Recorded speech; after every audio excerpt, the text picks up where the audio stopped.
भइल राशन होली है भाई होली है और की राशन मानो होली है वाह भाई वाह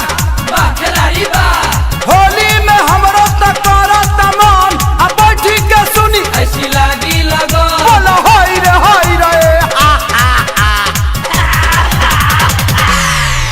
अरे बन भइल राशन और की राशन मुखिया जी झूठा के दिल आश्वासन नया स्कीम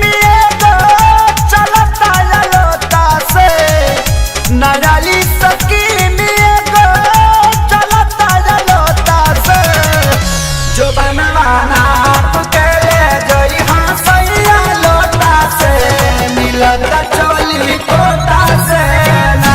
तपनी के भजन सुन बयानु पाजा लोटा से मिलता चोली कोटा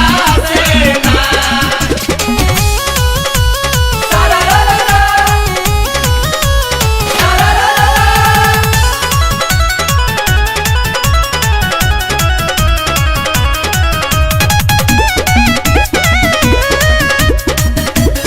होली है चढ़ते होली चरक के चोली छोटी हो गई खोली सैया बढ़लवा होली है देखी के खातिर रंगे खातिर लड़का बुढ़ावाला बाटी पीछे पड़लवा तब चकराही हाँ होली में बजा जवा छोटा से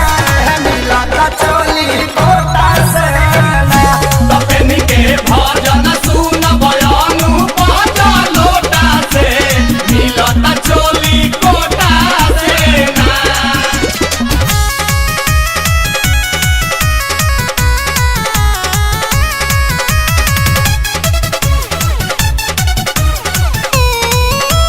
होली है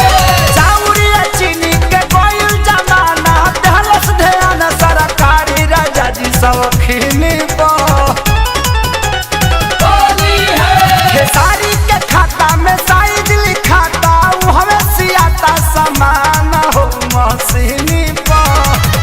तपंग को जगंदा कैले बड़ा छिड़क के कोटा से मिलता चोली कोटा से ना तपनी के भजन सुन बयानु पाजा लोटा से मिलता चोली कोटा से ना अरे कौन भइल राशन और की राशन मुखिया जी झूठा के दिल आशा